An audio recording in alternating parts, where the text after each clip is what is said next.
আমরা তোমার জীবন রোগের নিকটে অবস্থান করি।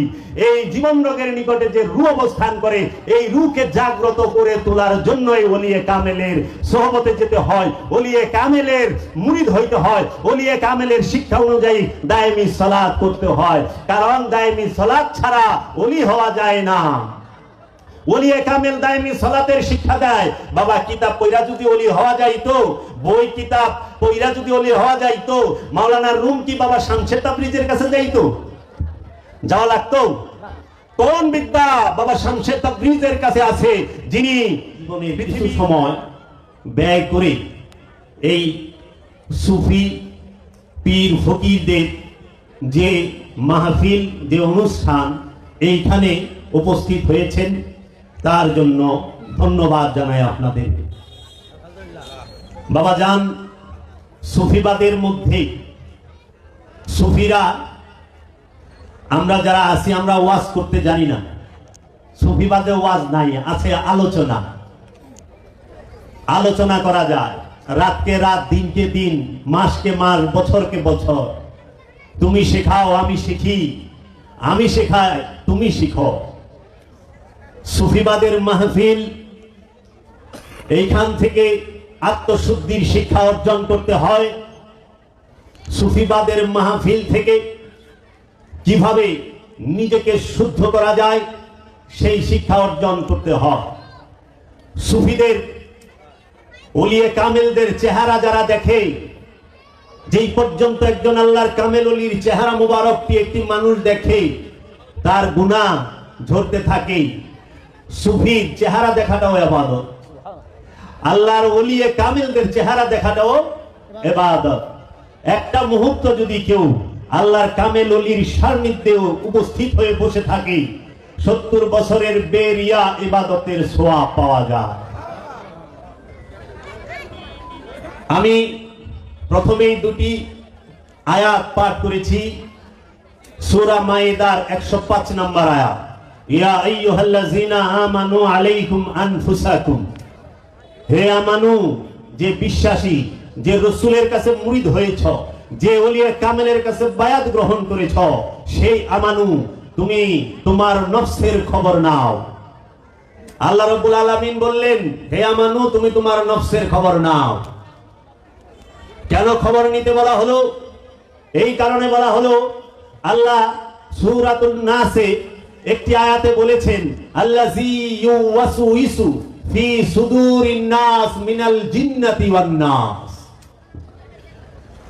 প্রতিটা মানুষের সিনার মধ্যে, কলবের মধ্যে, অন্তরের মধ্যে, মনের মধ্যে মাকামে সুদুরে খান্নাস রূপী শয়তান সে বসে ওয়াসওয়াসা দেয়। এই শয়তানের ওয়াসওয়াসা থেকে মুক্তি নেবার জন্য নফসকে বারবার তাগিদ দেওয়া হয়েছে, আমানুকে বারবার তাগিদ দেওয়া হয়েছে। মুসলমানকে আমরা পরিপূর্ণভাবে এই সমাজের বুকে জানা নেই অধিকাংশ মানুষের মুসলমানকে, মুসলমান কাকে বলে।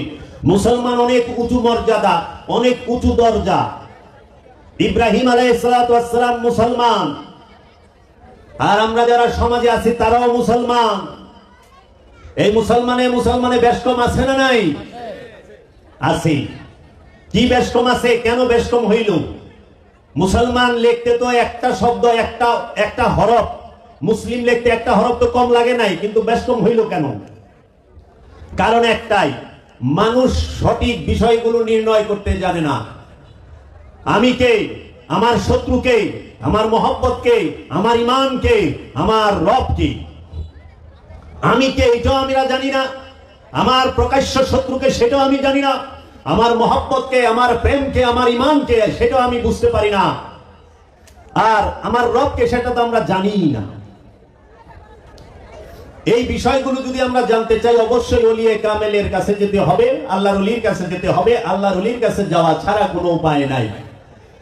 আনুষ্ঠানিক ধর্ম পালন করে কিছু নিয়ম কানুন মেনে জীবনটাকে সুন্দরভাবে পরিচালনা করা যায়, কিন্তু শয়তান রূপী খান্নাস থেকে মুক্ত হওয়া যায় না। যেই পর্যন্ত কোন নফস শয়তান রূপী খান্নাস হইতে মুক্ত হতে পারবে না, সে জান্নাতে প্রবেশ করবে না। জান্নাতে প্রবেশ করতে হলে অবশ্যই প্রতিটা নফসকে খান্নাস রূপী শয়তান মুক্ত হইতে হবে, পুত পবিত্র হইতে হবে, নফস পবিত্র করে রবের মহানূরের মাঝে ফানা ও বাঁকা হইতে হবে।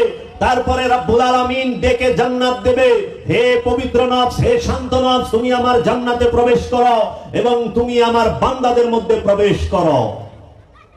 এর জন্য নফসকে পবিত্র করতে হবে। নফস পবিত্র করা ছাড়া কোনো উপায় নাই। আর জানিয়া রাখেন, এই যত ইবাদত বন্দিগি করেন, যত ইবাদত বন্দিগি পালন করেন, যাহাই করেন, সালাত করেন, সিয়াম করেন, হজ করেন, কুরবানি করেন, যাকাত দেন, যাহাই করেন আপনি, যাহাই করেন আপনি, প্রত্যেকটা বিষয় নফসকে পবিত্র করার জন্য। সালাত কিসের জন্য? সালাত করতে হয় নফসকে পবিত্র করার জন্য। সিয়াম কিসের জন্য? সিয়াম পালন করতে হয় নফসকে পবিত্র করার জন্য। হজ কিসের জন্য? হজ পালন করতে হয়, হজ পালন করতে হয় নফসকে পবিত্র করার জন্য। যাকাত দিতে হয় নফসকে পবিত্র করার জন্য। আমলে সালেহা করতে হয় নফসকে পবিত্র করার জন্য।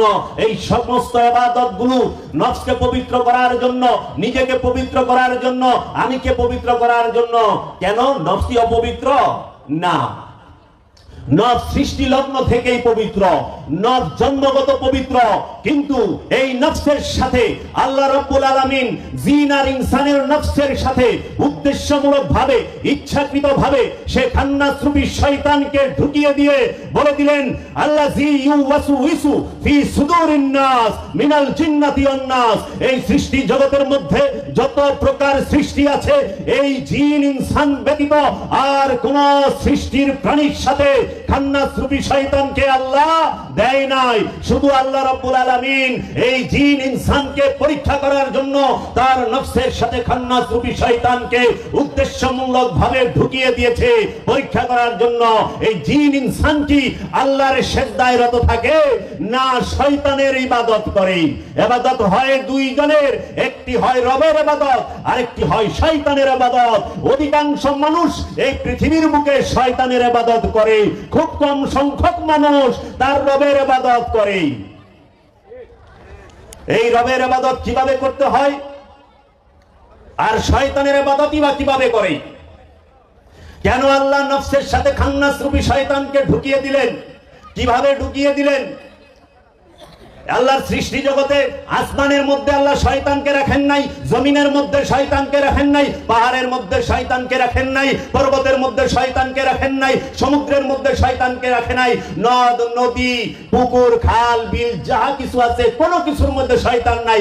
গাছের মধ্যে শয়তান রাখেন নাই, মাছের মধ্যে শয়তান রাখেন নাই। আল্লাহ রাব্বুল আলামিন কোন প্রকার পশু পাখির মধ্যে শয়তানকে থাকার স্থান দান করেন নাই। এখন আমাদের সমাজে অজ্ঞতার কারণে যারা এই খান্নাস রূপী শয়তান সম্পর্কে ধারণা নাই, তারা শয়তানরে কেউ গাব গাছে রাখে, কেউ ইজল গাছে রাখে, কেউ বট গাছে রাখে, কেউ তাল গাছে রাখে, কেউ পায়খানায় রাখে, কেউ আবার খাইলা বিস্তার মধ্যেও রাখে। এইটা সারাসার ভুল। শয়তান গাব গাছে নাই, শয়তান ইজল গাছে নাই, জিন সে গাব গাছে থাকে না, জিন ইজল গাছে থাকে না, জিন তাল গাছে থাকে না, জিন বট গাছে থাকে না, জিন পায়খানায় থাকে না, জিন সে খাইলা বিস্তার মধ্যে থাকে না। এই জিনের যে কুলুষিত রূপ তাকেই শয়তান বলা হয়। শয়তান হয় জিন থেকে। কোরআনেই বলে দিয়েছে সূরা কাহাফের 50 নম্বর আয়াতে, একটু খুলে দেখবেন যে আল্লাহ রাব্বুল আলামিন আযাজিলকে, সে আযাজিল শয়তান হইল, আযাজিল হচ্ছে জিন। সূরা কাহাফ আয়াত নাম্বার 50, সবাই খুলে দেখবেন। এই জিন যখন নিজের ইচ্ছায় কুলুষিত হয়ে যায়, তখনই সে নিজের আমিত্ব প্রকাশ করার পরেই সে শয়তানে পরিণত হয়। শয়তান আল্লাহ সৃষ্টি করে নাই, শয়তান আল্লাহর সৃষ্টি না। শয়তান হচ্ছে কুলুষিত জিনের ইচ্ছা শক্তি। এই কুলুষিত জিনের ইচ্ছা শক্তিটাই শয়তান। আর এই শয়তান থাকে পৃথিবীর বুকে দুইটা স্থানে, সৃষ্টি জগতের মধ্যে দুইটা স্থানে। একটি হচ্ছে ইনসানের অন্তরে, আরেকটি হচ্ছে জিনের অন্তরে। সব জিন শয়তান না, সব জিন খারাপ না। এখন এক জিন আযাজিল, সে শয়তান হইছে দেখে জিনের 14 গোষ্ঠীর বইটা উদ্ধার করে দেয়। এখন জিন খুঁজে তাল গাছে, বট গাছে, ইজল গাছে, গাব গাছে, নাকি গ্রামের মানুষ তাল গাছে তলদা যাইস না, ভূতে ধরবো নি, জিনে ধরবো নি, শয়তানে ধরবো। ইজল গাছের তলে খুলে রাখতে যাইস না, বট গাছের তলে জিন থাকে। আমাকেও ভয় দেখাইছে ছোটবেলা, এখনো ভয় পায়, পায় না? পায় না? গ্রামের মানুষ রাতে বেলা বাইরেতে ডরায়।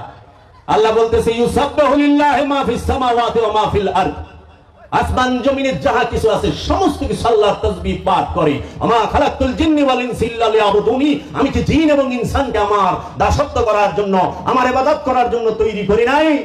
আল্লাহ বলতেছে ইয়া আইয়ুহান নাস লা তা'বুদুশ শাইতান ইন্নাশ শাইতানা লাকুম আদুউম মুবিন, ও মানুষেরা তোমরা শয়তানের ইবাদত করো না, এই শয়তান হচ্ছে তোমাদের জন্য প্রকাশ্য শত্রু।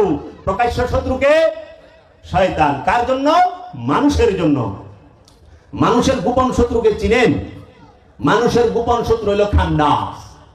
প্রকাশ্য শত্রুকে শয়তান, গোপন শত্রুকে খান্নাস, যার কোনো আওয়াজই হয় না। এই পৃথিবীর বুকে যত মানুষ আছে, হিন্দু, বৌদ্ধ, খ্রিস্টান, ইহুদি, নাসারা, আস্তিক, নাস্তিক এবং যারা নামধারী মুসলমান, প্রত্যেকের অন্তরে শয়তান খান্নাস রূপে ভয়ঙ্কর রূপ দিয়ে বসে আছে। এই খান্নাস হচ্ছে গোপন শত্রু, শয়তান হচ্ছে প্রকাশ্য শত্রু। বাবা রেফারেন্স দিচ্ছি কোরআনের, কোরআন থেকে রেফারেন্স দিচ্ছি। শয়তান সম্পর্কে কোরআনে 65টা আয়াত এসেছে। এই 65টা আয়াতের মধ্যে এই শয়তান রূপী খান্নাস কোথায় থাকে?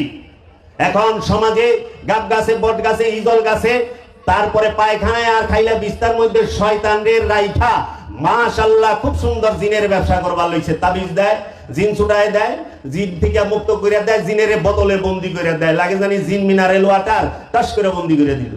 কোরআন বলতেছে জিন মারা যায়, জিন জন্ম নেয়, জিন জন্ম দেয়, জিন মারা যায়। জিনের বুলাবান আছে, জিন সে রাজমিস্ত্রির কাম করে। হযরত সুলাইমান আলাইহিস সালাতু ওয়াস সালাম তিনি শয়তান দ্বারা মসজিদুল আকসা নির্মাণ করছে। শয়তান দ্বারা মসজিদুল আকসা নির্মাণ হয়েছে। আল কোরআন শয়তান দ্বারা সুলাইমান আলাইহিস সালাম মসজিদ নির্মাণ করলো। কি ব্যাপার বাবা?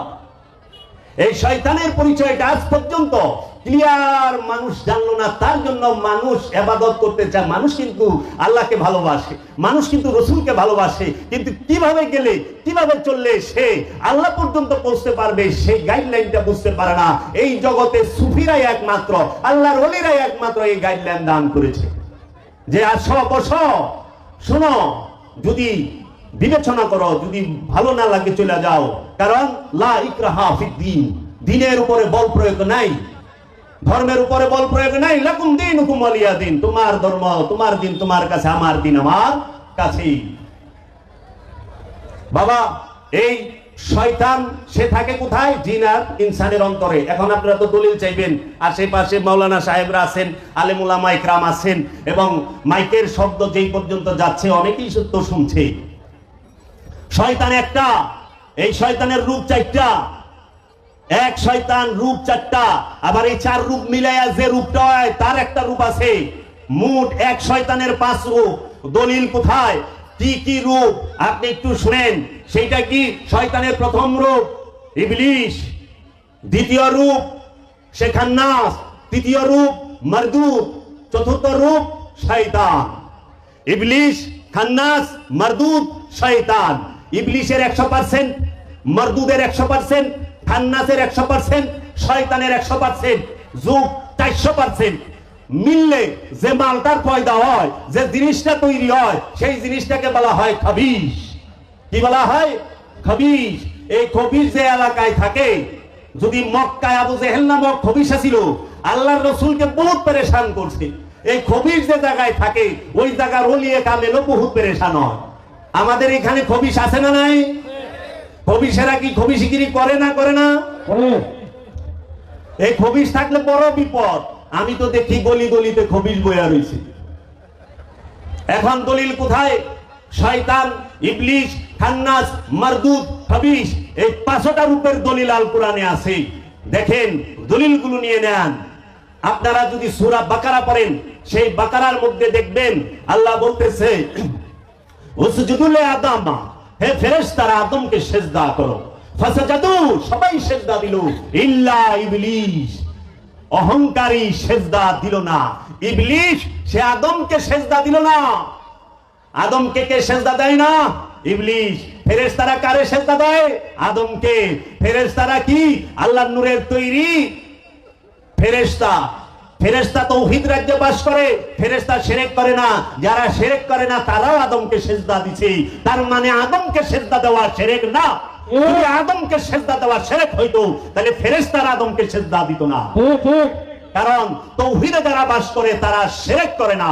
শিরক করে যারা তৌহিদ রাজ্যের বাহিরে বাস করে। তৌহিদ মানে কি? একত্ববাদ। একত্ববাদ মানে কি? যে আল্লাহর হুকুমে উঠে বসে, খায়, ঘুমায়, আল্লাহর হুকুমে, আল্লাহর ইচ্ছায় জীবন পার করে।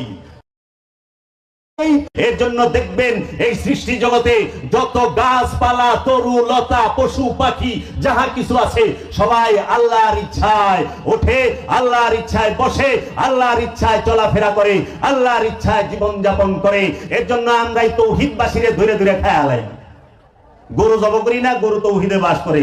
থানায় যা মামলা করে যে আমার পোলার আজকে জব করে খাইছে, গরুর বাছুর বাইন্দা দুধ খাই না, খাই তো। তৌহিদবাসী তো অভিযোগ নাই। অভিযোগ হইলে যত শয়তান আলা মানুষের। হ্যাঁ বাবা, কারণ শয়তান যেখানে স্বার্থ সেখানে, শয়তান যেখানে ক্ষমতার পূজা সেখানে, শয়তান যেখানে বস্তুবাদী ধর্ম সেখানেই। তাই এই ইবলিশ প্রথম রূপ সূরা বাকারা, তারপরে শয়তান। আমরা কোরআন তেলাওয়াতের পূর্বে বলি না, আউযু বিল্লাহি মিনাশ শাইতানির রাজীম। রব, আয় আমার আল্লাহ, আমি এই পাথরের আঘাত খাওয়া শয়তান হতেই তোমার আশ্রয় চাই। শয়তান সব সময় পাথরের আঘাত খায়, যে সব সময় মারে ভতি পাথরের আঘাত খায়। এই বস্তুবাদী, এই পৃথিবীর পাথর না, এই বস্তু জগতের পাথর না, মারভতি পাথর, গুপ্ত পাথর, রহস্যময় পাথর। যেই পাথরের আঘাত শয়তান সর্বসময়ে খায়, তার থেকে আমি পানা চাই। 3 নাম্বার রূপ খান্নাস, সূরা নাস, 114 নাম্বার সূরা না, সূরা নাস। কুল আউযু বিরাব্বিন নাস, মালিকিন নাস, ইলাহিন নাস, মিন শাররিল ওয়াসওয়াসিল খান্নাস, আল্লাযী ইউওয়াসউইসু ফি সুদুরিন নাস, মিন শাররিল ওয়াসওয়াসিল খান্নাস। তোমার অন্তরের মধ্যে খান্নাস রূপী শয়তান সর্বক্ষণ ওয়াসওয়াসা দিতেছে। এই সারা পৃথিবীতে যত মানুষ আছে, জাতি, ধর্ম, বর্ণ নির্বিশেষে সবার অন্তরে এই খান্নাস রূপী শয়তান সে বসে বসে গোপনে শত্রুতা করে, গোপনে গোপনে কামনা জাগায় দেয়। খান্নাসের বাংলাই হচ্ছে কামনা। কামনা, এই কামনা নিয়ে পৃথিবীর সকল মানুষ বাস করে। শুধু খান্নাস রূপী শয়তান মুক্তকে আল্লাহর মুমিনগণ, আল্লাহর ওলিগণ, আল্লাহর বন্ধুগণ, আল্লাহর রসুলগণ, আল্লাহর নবীগণ, আল্লাহর আব্দুগণ, এই আল্লাহর নবী, আল্লাহর রসুল, আল্লাহর ওলি এবং আল্লাহর যারা মুমিন, মুত্তাকি, মুহসিনিন, সাবিরিন, এদেরকে শয়তান ধোঁকা দিতে পারে না। এবং যিনি উঁচু স্তরের আমানু, বিশ্বাসী, রসুলের মুরিদ, রসুলের প্রেমিক, যিনি উঁচু ক্লাসের যে আমানু, সে তাকেও শয়তান ধোঁকা দিতে পারে না। কার্যকর নাল কোরআন আল্লাহ কইয়া দিয়েছে। তারপরে আমি দিলাম ইবলিশের, শয়তানের, খান্নাসের আর মারদুদ। মারদুদ মানে কি জানেন? দুনিয়াদার, যে শুধু দুনিয়া দুনিয়া করে, খালি মাল মাল মাল মাল করে, জায়গা সম্পত্তি টেকা টুকা করে। আর এমন ভাবে করে একদম, কোরআনে বলছে কিপ্টারে কয় কাঞ্জুস, কিপ্টার উপরে যে তারে কয় মাক্কিচুস।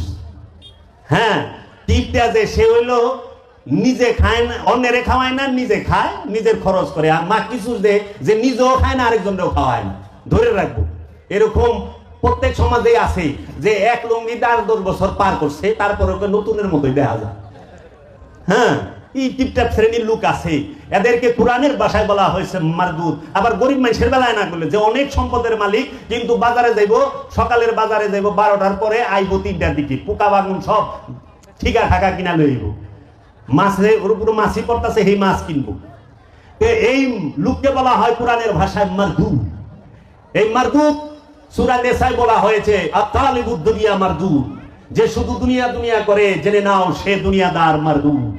খালি মাল মাল করে, সম্পদ সম্পদ করে। এত টাকা দিছে, আগে 1000 আছিল, অনেক লাখপতি বানাইছে, কয় হয় নাই। কোটিপতি, কয় হয় নাই। 100 কোটি, কয় পাইছে, কয় আল্লাহ যদি 200 কোটি দাও, 200 কোটি। আল্লাহ যদি 500 কোটি দাও, কয় 500 কোটি। কয় আল্লাহ যদি সেইটা পৌঁছায় পারি, একটা কিছু দেওয়া পারি, তখনই আল্লাহ বললেন আলহাকুমুত তাকাসুর হাত্তা যুরতুমুল মাকাবির। ওর মুখে মাটি দাও, মুখে মাটি না দেওয়া পর্যন্ত ও থামবো না। ওর চাওয়া খালি বাড়বই, ওর চাওয়া খালি বাড়বই। এর জন্য মুখে মাটি দেওয়ার মানেই হলো মরণ। মরলে পরে মুখে মাটি দেয় না, কবরে রাইখে মুখের উপরে মাটি দিয়ে থুইছে না, চাওয়া বন্ধ হয়ে গেছে না? আর চায় না 500 কোটি 1000 কোটি চায় না, স্টপ হয়ে গেছে। যেই পর্যন্ত মুখে মাটি না পড়বে সেই পর্যন্ত থামবে না। এই শয়তান, ইবলিস, খান্নাস, মারদুদ, এই চারটার 400% মিলে যে জিনিসটা হয় সেটা হলো খবিশ। আল্লাহ কোরআনে বলছে আল খাবিশাতান আল খাবিশ আল মুমিনাতান আল মুমিন। মুমিনের সাথে মুমিন মিলবো আর খবিশের সাথে খবিশ মিলবো। খবিশের সাথে খবিশ মিলে ওই যে বলে যে রূহ আনমান ফেরেশতা, যদিও কথাটায় সূক্ষ্ম ভুল আছে, এইটা হবে যে নফস আনমান ফেরেশতা। কারণ রূহের এখানে ফেরেশতা না, কারণ রূহ আল্লাহর শুদ্ধ রূহ, রূহের কোনো ভাগ নাই। রূহ সে জন্ম নেয় না, জন্ম দেয় না, রূহ খায় না, রূহ ঘুমায় না, রূহ পাপ করে না, রূহ পণ্যের মধ্যে নাই। রূহ সে তো সদা সত্য, সদা আনন্দিত। রূহ সে স্বয়ং আল্লাহ, বীজ রূপ, লুকায়িত সুপ্ত রূপ। এই রূহকে জাগ্রত করাই প্রতিটা নফসের, প্রতিটা জিন ইনসানের সাধনা। এই নিজের নফসের মধ্যে রূহ যে বীজ রূপে লুকায়িত আছে, আল্লাহ যে বলল ওয়া নাহনু আকরাবু ইলাইহি মিন হাবলিল ওয়ারিদ, আমরা তোমার জীবন রোগের নিকটে অবস্থান করি। এই জীবন রোগের নিকটে যে রূহ অবস্থান করে, এই রূহকে জাগ্রত করে তোলার জন্যই ওলিয়ে কামেলের সোহবতে যেতে হয়, ওলিয়ে কামেলের মুরিদ হইতে হয়, ওলিয়ে কামেলের শিক্ষা অনুযায়ী দায়েমি সালাত করতে হয়। কারণ দায়েমি সালাত ছাড়া ওলি হওয়া যায় না। ওলিয়ে কামেল দায়েমি সালাতের শিক্ষা দেয়। বাবা কিতাব পয়রা যদি ওলি হওয়া যাইতো, বই কিতাব পয়রা যদি ওলি হওয়া যাইতো, মাওলানা রুম কি বাবা শামসের তাবরিজের কাছে যাইতো? যাওয়া লাগতো? কোন বিদ্যা বাবা শামসের তাবরিজের কাছে আছে, যিনি পৃথিবীর জগৎ বিখ্যাত আলেম মাওলানা জালালউদ্দিন রুমি, যার কিতাব, লিখিত কিতাব ইউরোপ আমেরিকার মধ্যে সবচেয়ে বেশি সেল হয়, জ্ঞানী মহলের মধ্যে সবচেয়ে বেশি সেল হয়। এই অখণ্ড ভারতবর্ষেও মাওলানা রুমের অনেক চর্চা, অনেক শায়ের, অনেক কালাম আমরা শুনে থাকি সুফিদের জবানে, হাক্কানি আলেমদের জবানে। সেই মাওলানা জালালউদ্দিন রুমকে যখন নিগাহে মাস্ত, যে শামসের তাবরিজের নিগাহে মাস্ত, ওই দয়ার নজর, ও নিগাহে করম, দয়ার নজর যখন রুমির উপরে পড়েছে, রুমি যায় নাই তাবরেজ খুঁজতে, তাবরেজ নিজে আইসা পড়ছে রুমির কাছেই। মাওলানা রুমের কাছে শামসের তাবরিজ যখন এসেছে, মাওলানা রুম তার মাদ্রাসার মাকতাবের মধ্যে কিতাব লিখতেছিলেন, হস্তলিখিত কিতাব। তখন মাওলানা শামসের তাবরিজ জিজ্ঞেস করছিলেন মাওলানা রুমকে, এটা কি? মাওলানা রুম মালাঙের দিকে তাকিয়েছে, বাবা শামসের তাবরিজের দিকে। তখন বলেছেন এইটা ওই জিনিস যেটা তুমি বুঝবা না। মাওলানা রুম যখন এই কথা বলেছে, বাবা শামসের তাবরিজ জালালি ভাবে এসে গেছেন, ওনার জালাল তার মধ্যে এসে গেছে। তিনি বলছে আমি যেটা বুঝি না সেটা থাকবে কেন? আমি যা জানি না সেটা থাকার অধিকার নাই।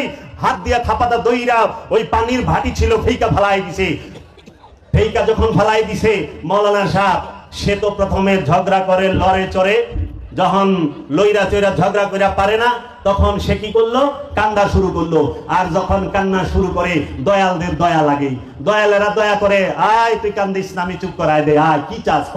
তখন বলছে এই কিতাব মহামূল্যবান কিতাব, এই কিতাব তো আর নাই, এই কিতাব আমি কই পামু? তখন বলছে এই কিতাব তোমার লাগবে? হ্যাঁ আচ্ছা। সাথে সাথে বাবা শামসের তাবরিজ সেই ভাটির মধ্যে হাত দিয়া কিতাব উঠায় কাপড় দেয়, পানির বদলে ধুলা উড়ে, পানির বদলে ধুলা উড়ে একটা করে দেয়। মাওলানা জালালউদ্দিন রুমি হাতে নেয়, একটা করে দেয়, মাওলানা জালালউদ্দিন রুমি হাতে নেয়। তখন মাওলানা জালালউদ্দিন রুমি সে তো অবাক, বিস্ময়ে হতভম্ব হয়ে তাকায় রয়েছে, এইটা আমি কি দেখতাছি? তখন বলছে এইটা কোন এলেম? তখন মাওলানা শামসের তাবরিজ বলেছেন এটা ওই এলেম যেটা তুই জানোস না। এই কথা কয়ে মাওলানা রুমের কাছ থেকে বাবা শামসের তাবরিজ বের হয়ে গেছে, পাগল করে থুয়ে গেছে মাওলানা রুমকে। মাওলানা রুম কিসের লেখা, কিসের বাড়ি? মন চলেছে সুরেশ্বর, কিসের আবার বাড়িঘর? মন চলেছে সুরেশ্বর, কিসের আবার বাড়িঘর? সমস্ত কিছু ভাড়াই দিয়া মাওলানা রুম বাবা শামসের তাবরিজের গোলামিতে লেগে গেল। মাওলানা শামসের তাবরিজ তিনি মাওলানা রুমকে সিনার ইলম দান করলেন। এই খান্নাস রূপী শয়তানকে তার নফস থেকে, তার সিনা থেকে দূর করে ওই জায়গায় রব্বুল আলামিনের তাজাল্লি নূর ওইখানে ঢেলে দিলেন, যেইটা জাত নূর তেরি শক্ল মে হুঁ। মাওলানা রুম যখন সেই নূর পায় তখন কালামে বলে তেরি শক্ল মে হুঁ মেরে জান তু হ্যায়, তেরি শক্ল মে হুঁ মেরে জান তু হ্যায়, না मैं ना तू ना मैं ना तू फकत ये की हूँ है। तकबीर तकबीर रिसाला रिसाला दयाल बाबा दरबार शरीफ, दयाल बाबा रोहित चांद, दयाल बाबा रोहित चांद। তাই আল্লাহর ওলি বলে থাকেন, खबरदार बिस्मिल मुसम्मा का मतलब ना अल्लाह ना बंदा। खबरदार बिस्मिल मुसम्मा का मतलब ना अल्लाह ना बंदा, ना हा है ना हूं है। ओ बिस्मिल शब्द मुसम्मा का मतलब চরম সত্যের অর্থ হচ্ছে না আল্লাহ না বান্দা। চরম পর্যায়ে, চরম হাকিকতে সত্য, যে চির সত্য, আল্লাহ না বান্দাও না, হাও না হুও না, তিনিও না তুমিও না, আমি আনাল হক। তাই মনসুর হাল্লাদ সেই খান্নাস রূপী শয়তান মুক্ত হয়ে আপন মুর্শিদের মহান নূরের মাঝে ফানা ও বাঁকা হয়ে, রবের মহান নূরের মাঝে ফানা ও বাঁকা হয়ে যেই দিকেই তাকাইছে সেই দিকেই সে তার রবকে দেখেছে। আল্লাহ কোরআনে বলেছেন, আইনামা তুওয়াল্লু ফাসাম্মা ওয়াজহুল্লাহ। একটি খান্নাস রূপী শয়তান মুক্ত নফস সে যখন রবের মহান নূরের মাঝে ফানা হয় তখন সে যেদিকে তাকায় সে আল্লাহকেই দেখে। সামনেও আল্লাহ, পিছেও আল্লাহ, ডাইনেও আল্লাহ, বামেও আল্লাহ, উপরেও আল্লাহ, নিচেও আল্লাহ। সেই আল্লাহর পরিচয়, রবের পরিচয় জানার বাসনা কি আপনাদের মনে আসে না? কাহা ঢুন রহে হো, কিধার ঘুম রহে হো, কোথায় খুঁজতেছ, কোথায় ঘুরতেছ? আল্লাহকে পাওয়ার জন্য দৌড়াইতে হয় না, আল্লাহকে পাওয়ার জন্য স্থির হয়ে বসতে হয়। তুমি দৌড়াইলে আল্লাহ পাবে না। অনেকে বলে ভাই আল্লাহর রাস্তায় হাঁটতাছি, হাঁটলে আল্লাহরে পাইবেন না, পাইবেন স্থির হইয়া বসলে। কারো রবে না এদন এই জীবন যৌবন, তবে কেন মন এত বাসনা? একবার সমুরের দোষে বয়নারে দম কষে উঠিস না রে বেশে পেয়ে যন্ত্রণা। আল্লাহকে যে পাইতে চায় তাকে মহা মুসিবতের ভিতর দিয়া পার হইতে হবে। সমস্ত মুসিবত, সমস্ত আপদ বিপদ রবের মহব্বতে, মুর্শিদের মহব্বতে যখন নিজের বুকে ধারণ করবে, যে মহব্বতের চোটে যে তার গর্দান উঠাইতে পারবে না, যে সেজদা থেকে মাথা উঠাইতে পারবে না, তখন মুর্শিদ ডাক দেবে, বুয়ালি তুই তো আমার বান্দা, আমি তোমার সামনে। চরম মুসিবতের ভিতর দিয়া যাইতে হবে, এই মুসিবতে ধৈর্য ধারণ করতে হবে। ও আমার দয়াল মুর্শিদ, আমি এই খান্নাস রূপী শয়তান থেকে মুক্তি চাই। তুমি তো বলছো এই শয়তান আমাদের প্রকাশ্য শত্রু, প্রকাশ্য শত্রু থেকে অনেক সময় উদ্ধার হওয়া যায়। এলাকার ময় মুরব্বী, মায় মাতবর এবং এলাকার চেয়ারম্যান, মেম্বার চেয়ারম্যান, এমপি থেকে সাহায্য নিয়ে অনেক সময় প্রকাশ্য শয়তানের সম্মুখে দাঁড়ানো যায়। কিন্তু যেটা গোপন মহাশক্তি নিয়ে বৈশা রয়েছে প্রতিটা জীব ইনসানের অন্তরে, সেই খান্নাস থেকে কোন ময় মুরব্বী, কোন মেম্বার চেয়ারম্যান, কোন এমপি মন্ত্রী রাষ্ট্রপতি কারো সাহায্যের ধারা খান্নাস থেকে মুক্তি পাওয়া কিংবা খান্নাসের মোকাবেলা করা যায় না।